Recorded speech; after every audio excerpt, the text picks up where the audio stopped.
Olá, então vamos dar continuidade à leitura de mais alguns trechos da primeira parte do livro A Vila de Itanhaém, de Benedito Calixto de Jesus, e aos questionamentos que ele vai trazer sobre a fundação de Itanhaém, que é muito sobre o que ele se debruça aqui nessa primeira parte. Então, entre aspas, ele vai nos trazer agora um trecho que é do Frei Gaspar, né? O Frei Gaspar, que o Calixto consulta bastante os textos do Frei Gaspar e do Machado de Oliveira, importantes historiadores que trazem informações sobre esses primeiros povoamentos, sobre essas primeiras capitanias e sobre os seus administradores e a fundação das vilas. Então, entre aspas, o Frei Gaspar diz: nos arquivos e sesmarias, onde a cada passo se encontram aldeias situadas noutras partes, não acho o menor vestígio de alguma, na mencionada proporção da costa. As primeiras de que as sesmarias fazem menção, para a parte do sul, estão adiante do rio Itanhaém, e nenhuma acho para o norte. Eu vou comentar.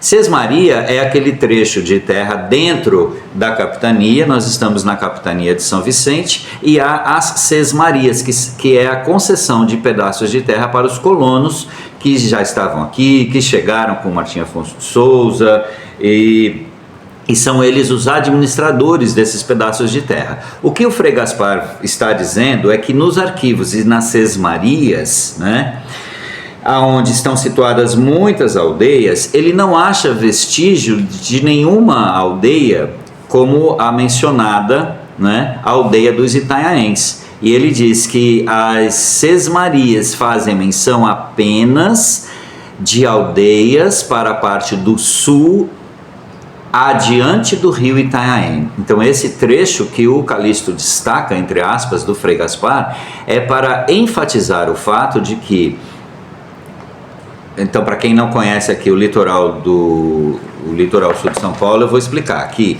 São Vicente está ali ao lado de Santos, que a fundação foi inclusive muito próxima na questão de data e de povoamento, quando Martim Afonso de Souza chegou em 1532, e ali de São Vicente para o sul, em direção à costa do Paraná, em direção ao Rio da Prata, né, que era de muito interesse tanto dos portugueses quanto dos espanhóis. Então, esta direção para o sul, havia sim uma aldeia com as dimensões que ele encontrara alguma descrição, e essa aldeia estava para além do rio Itanhaém.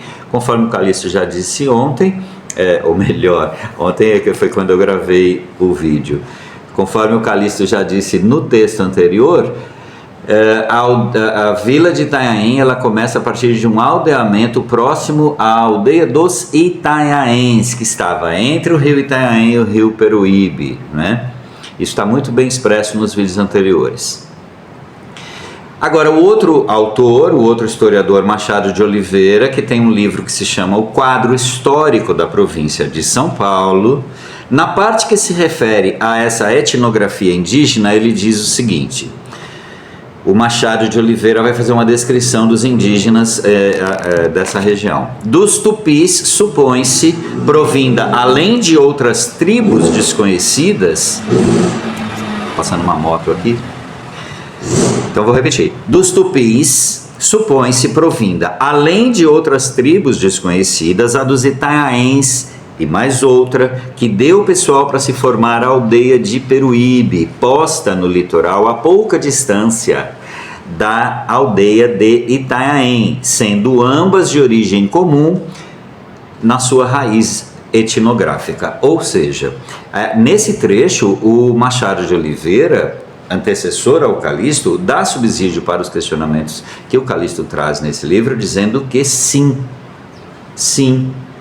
supõe-se que os tupis provenham de outras tribos desconhecidas, a dos Itanhaéns e mais outra, que deu pessoal para formar a aldeia de Peruíbe, posta no litoral a pouca distância da aldeia de Itanhaém. Então aqui fica claro, não é? E aqui a gente vai seguir a leitura com o Calixto dizendo o seguinte: a aldeia dos Itanhaéns foi fundada perto do local em que teve assento a povoação do mesmo nome, ou seja, a povoação dos Itanhaéns, a qual em 1561 foi criada a vila. A aldeia de Peruíbe, a que o historiador Machado de Oliveira se refere hoje, capela do mesmo nome, ou seja, Capela de Peruíbe, acha-se situada no fim da praia, 2,5 léguas ao sul da aldeia de São João Batista. Calixto descreve precisamente que havia, depois do rio Itanhaém, a aldeia dos Itanhaéns, a aldeia de São João Batista e, muito além no fim da praia, a Capela de Peruíbe e a aldeia de Peruíbe. Voltamos ao Calixto. Devia ser nos tempos primitivos um pequeno aldeamento, porque o núcleo principal da aldeia era em São João Batista. O núcleo principal da aldeia era em São João Batista. Então, Calixto está nos contando que o aldeamento de Peruíbe era um aldeamento, uma redução até, como se diz, onde se deu princípio à povoação, perto do local em que mais tarde, em 1561, foi criada a vila de Nossa Senhora da Conceição de Itanhaém. Perto do local, o núcleo principal da aldeia era São João Batista. Perto do local em que mais tarde, em 1561, foi criada a vila de Nossa Senhora da Conceição de Itanhaém. Por que eu destaco este termo muito específico que Calixto usa aqui quando ele se refere a perto do local? Então vamos fazer essa visualização do mapa do litoral sul de São Paulo. São Vicente, mais ao sul 8 léguas, como está escrito nas cartas. Cada légua, eu pesquisei que no tempo colonial, cada légua equivalia a 5 a 6 quilômetros. Se o primeiro povoamento está a 8 léguas de São Vicente, são esses exatos 50 quilômetros que distam hoje Itanhaém de São Vicente. Itanhaém de São Vicente dista 8 léguas. Então, isso está escrito nos textos anteriores. E Calixto, então, diz que tem esse aldeamento, que é um povoamento que foi criado vizinho à aldeia dos Itanhaéns. Foi criado um povoamento ali, porque foi identificado que havia um aldeamento indígena.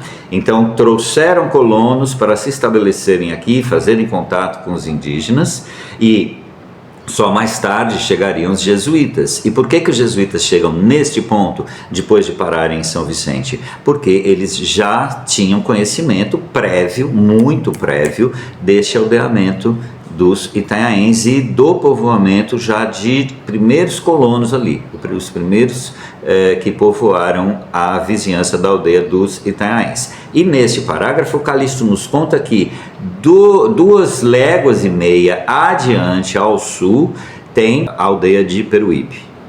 E isso tudo está acontecendo entre o rio Itanhaém e o rio Peruíbe. O que vai acontecer, e o Calixto vai nos contar isso mais para frente, em 1561, quando é fundada a vila de Itanhaém, é porque houve alguma situação, houve na verdade várias situações durante o período de povoamento. Alguns colonos atravessaram o rio Itanhaém. Isso tudo vai ser descrito lá na frente. Vamos voltar ao texto do Calixto. A população de Itanhaém, eleita por Martim Afonso de Souza, não foi no lugar onde hoje se acha a atual vila, porém na aldeia de São João Batista, da tribo dos Itanhaéns.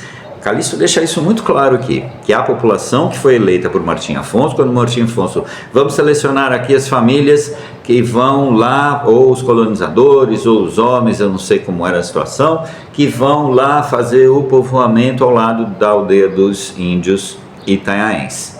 Logo que aqui chegaram, os primeiros jesuítas em 1549 foram ali residirem entre os indígenas e colonos desde antes de fundarem o colégio em Piratininga. Lógico, os jesuítas primeiro chegaram no litoral, se estabeleceram em São Vicente e depois vieram para Itanhaém.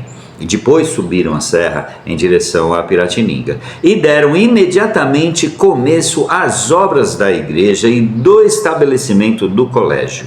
Onde? Na aldeia de São João Batista. São as conhecidas ruínas, denominadas as ruínas do Abarebebê. a povoação floresceu até o ano de 1561, quando, talvez já por discórdias havidas entre os colonos e os jesuítas, por causa da escravidão dos índios, os colonos portugueses se desligaram da aldeia de São João Batista e vieram fundar a povoação da Conceição de Itanhaém, no lugar que hoje vemos-la. Ficando aquela aldeia de São João Batista, aonde os jesuítas tinham já construído um colégio, cujas ruínas demonstram a grandeza e a fortaleza do colégio, até porque essas primeiras construções desse período de povoamento do Brasil, elas também funcionavam como uma espécie de guarda, não é? De vigilância também dos colonos portugueses que estavam nessas povoações em relação ao mar, à invasão dos piratas e de navios, ou melhor, de caravelas, né? De embarcações de outras nacionalidades que pudessem se aproximar do litoral. Vamos continuar aqui então. Então ele diz que a povoação floresceu até 1561, quando houve esse desentendimento, porque os colonos escravizavam os indígenas e os jesuítas eram contra isso, claramente, desde o início isso fica claro, porque os jesuítas não vieram para escravizar, mas eles vieram como missionários para a conversão dos indígenas em cristãos, o que eles conseguiram com muito sucesso em muitos lugares por onde passaram. A história conta isso, né? Bom, após a expulsão dos jesuítas do Brasil, caiu essa aldeia em extremo abandono. Então a aldeia de São João Batista, depois que os jesuítas se foram do Brasil, ela caiu em abandono. As poucas famílias que ali residem, em torno do templo arruinado, são todas vindas do lugar e descendem dos índios naturais dali, dos quais ainda se conservam não só certas tradições, como parte dos usos e costumes, sobretudo no físico, que ainda mantém o mesmo tipo, sem mescla de sangue europeu ou africano. Então, quando há esse desentendimento, muitos colonos fazem esse caminho, atravessam o Rio Itanhaém e vêm construir as suas casas, né, se estabelecer ali em torno do Morro do Itaguaçu, aonde então se dá início à construção da igreja da Nossa Senhora da Conceição, que é o convento. Mas isso são histórias para os próximos capítulos. A minha proposta é que nós façamos aqui encontros assim de 15 minutos, para não ficar muito longo, porque nós estamos tratando de perguntas e situações, reflexões, questionamentos de um período da história, especialmente no litoral sul de São Paulo, onde tem muitas datas, não é? Muitos mandatários, muito jogo de interesse de muitos colonizadores, navegadores, países, etc. Então é um período muito complexo, interessante. E se, assim como eu, você também se interessa por esse período, por esse estudo, se você está gostando desse nosso modelo de fazermos aqui um olhar, né, lançarmos um olhar para a história, dando voz ao Benedito Calixto de Jesus, e se eu estiver cometendo algum engano, algum lapso, algum equívoco com relação a algum dado histórico e você tem conhecimento, por favor, deixa nos comentários, faz contato conosco. O Benedito Calixto de Jesus tem uma página no Instagram que eu criei para divulgar não só a peça de teatro que eu apresento, a vida do Calixto, mas também para muitos outros assuntos ligados ao Calixto. Então, convido vocês a visitarem essa página no Instagram, Benedito Calixto de Jesus, e vocês logo vão encontrar ali no perfil a foto do Calixto e vão já nas primeiras postagens ver a minha imagem como ator representando o Calixto no teatro. E convido vocês a deixarem um joinha aqui. O canal está começando, estamos com poucos inscritos, poucas curtidas, poucos comentários. E quando você curte, comenta, compartilha e deixa o seu joinha e faz o seu comentário, principalmente, o YouTube, os algoritmos do YouTube entendem que esse conteúdo é relevante, é importante, e ele convida outras pessoas no YouTube que estão buscando por esse assunto da história do Brasil, da fundação das primeiras vilas do Brasil. Os algoritmos entendem que esse vídeo pode ser relevante, ele entrega para mais pessoas e a gente pode levar a voz, as palavras, o texto do Benedito Calixto de Jesus para muito mais pessoas e alcançar realmente muito mais consciências, que possam trazer mais reflexões e trazer mais luz a esse período tão importante da história do nosso país. Pela sua companhia, por tudo que eu tenho na vida, principalmente a oportunidade de desenvolver esse projeto, muito, muito, muito obrigado.